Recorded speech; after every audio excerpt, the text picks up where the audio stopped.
Dynamo for Civil 3D allows users to process simple, repetitive, or complex tasks quickly and efficiently.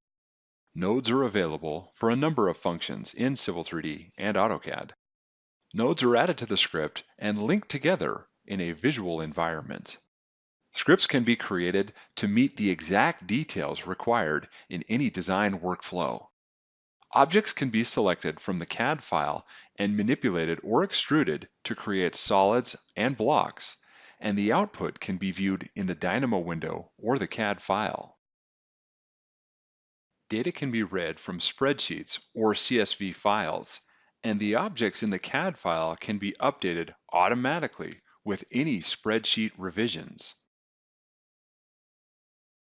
Dynamo for Civil 3D is a powerful tool that will aid in processing anything from common tasks to the most complex of design workflows.